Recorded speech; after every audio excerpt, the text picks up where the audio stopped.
pagi anak-anakku semuanya. Apa kabarnya hari ini? Saya, anak Tuhan, selalu ceria. Puji Tuhan, hari ini kita bisa kembali bertemu di dalam kegiatan kita. Kita akan bernyanyi, mendengarkan firman Tuhan, dan melakukan kegiatan kita tentunya. Ya kan? Harus semangat anak-anak. Tepuk Yesus. Y E S U S. Y E S U S. Yesus. Yes. Mari kita berdoa. Tuhan Yesus yang baik, kami datang kepadamu, kami bersyukur untuk segala berkat dan anugerah yang Tuhan boleh berikan buat kami. Saat ini kami mau menikmati hari ini Tuhan, berkati agar kami bisa menjadi anak yang baik dan pintar. Terima kasih Tuhan Yesus, amin. Sebelum mendengar cerita, kita mau menyanyikan lagu Haleluya, haleluya, haleluya, haleluya, puji Tuhan. Bisa? Oke, ikutin ya. 1, 2, 3.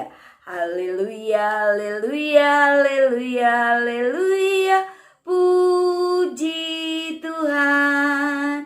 Haleluya, haleluya, haleluya, haleluya, puji Tuhan.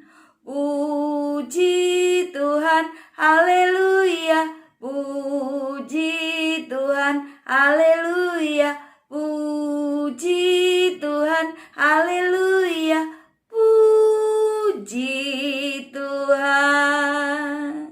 Iya, anak-anak, cerita hari ini diberi judul Berani Karena Benar.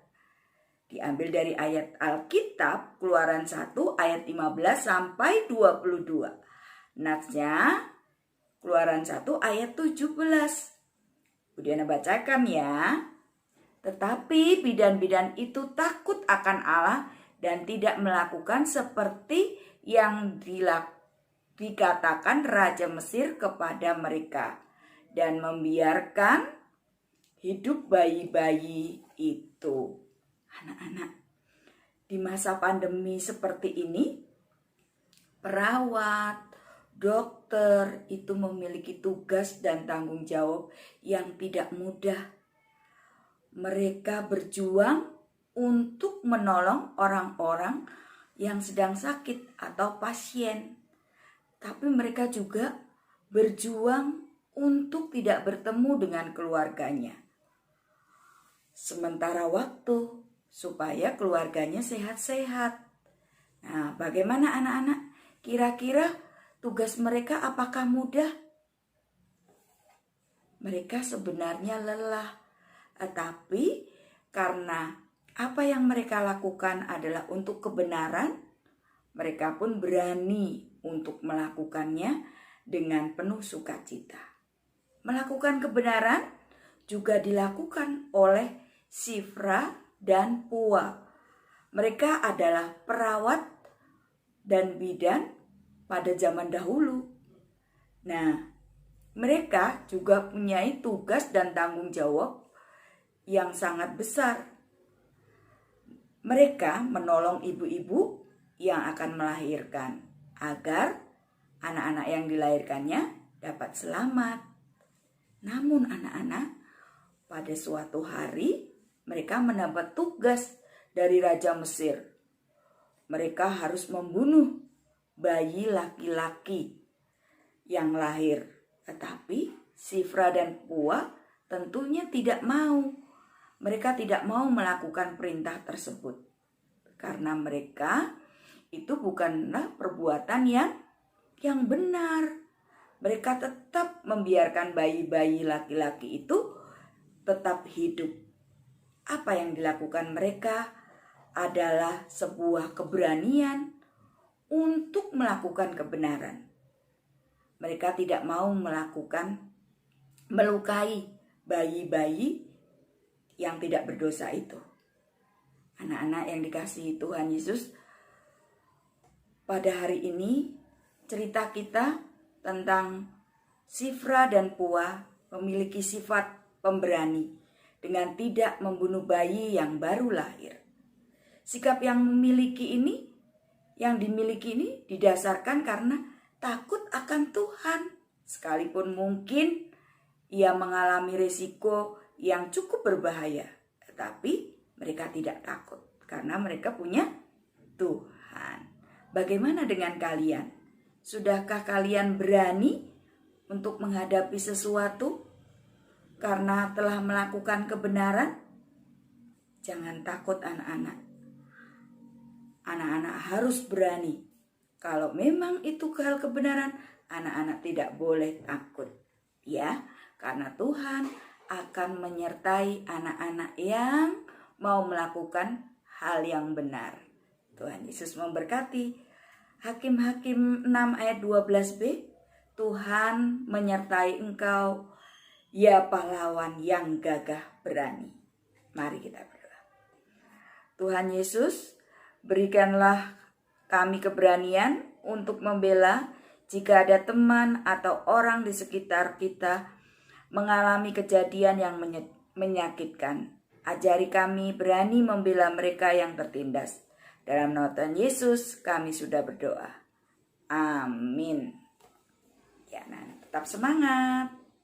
Selanjutnya kita akan berbicara tentang tanaman apotik hidup atau tanaman obat-obatan. Nah, anak-anak, 2 minggu yang lalu kita sudah berbicara tentang tanaman hias atau bunga-bungaan, pohon-pohonan.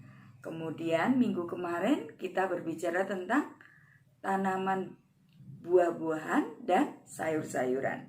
Hari ini kita berbicara tentang tanaman obat-obatan atau apotik hidup.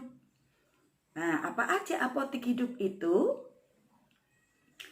Ada jahe.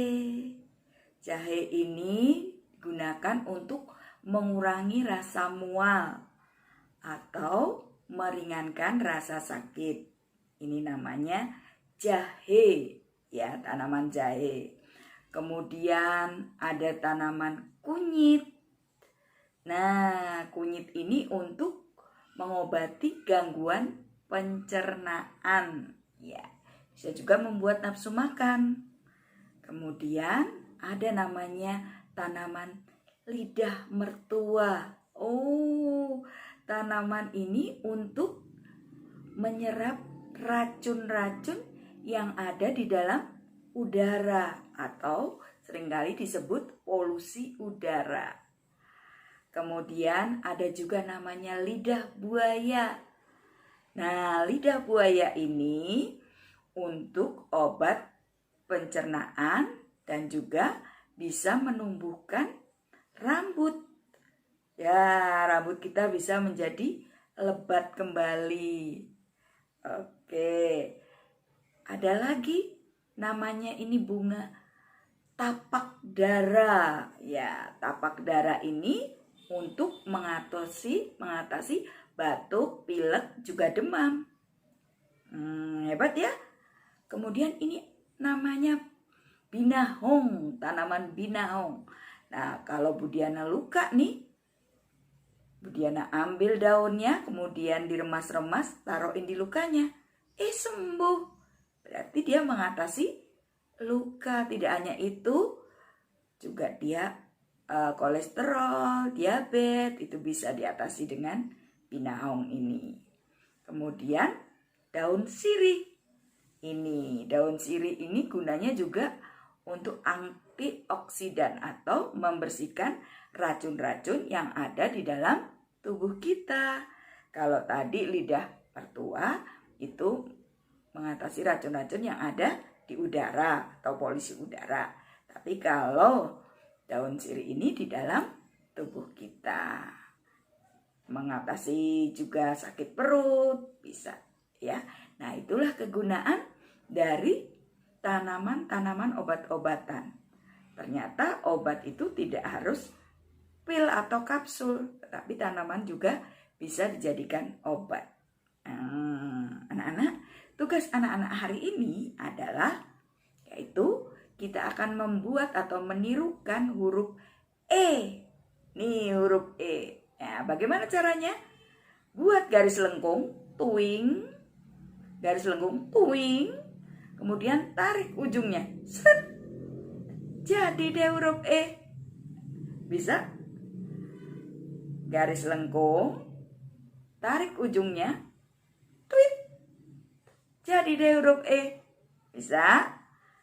Ya, sip. Yang kedua, yaitu mengurutkan benda ini dengan urutan angka. Pernah kan anak-anak? Iya, dari yang kecil sampai yang besar. Yang kecil diberi angka 1. Yang besar sekali diberi angka berapa itu? 4 berarti, karena ada jerapahnya ada 4. Kemudian ada apa itu gambarnya? Iya, lampu. Iya kan, lampu hias. Ada tembok dan ada vas bunga. Silakan anak lanjutkan. Pasti anak-anak bisa. Dan yang ketiga, anak-anak membuka lembar LKS halaman 3. Ini dia. Nah, mari kita baca bersama-sama. Ini pohon apa ya kira-kira? Yang paling atas, pepaya. Betul, pepaya. Yang nomor 2, apa tuh? Teratai, bunga teratai. Yang ketiga, pohon pisang. Yang keempat, pohon kelapa. Iya. Untuk yang sebelahnya, itu yang nomor 1, bunga teratai. Berarti tarik garisnya ke gambar bunga teratai. Pohon kelapa, tarik garisnya ke pohon kelapa, paling bawah sendiri. Pohon pepaya, tarik garisnya di paling atas. Kemudian pohon pisang, ada nomor 2, paling bawah, ya, atau nomor 3 dari atas. Seperti itu anak-anak, kegiatan kita hari ini. Oke, anak-anak pasti bisa mengerjakannya dengan baik. Difoto dan kirimkan ke WA Bu Guru. Tetap jaga kesehatan, tetap semangat, dan senantiasa bersukacita. Tuhan Yesus memberkati. Amin.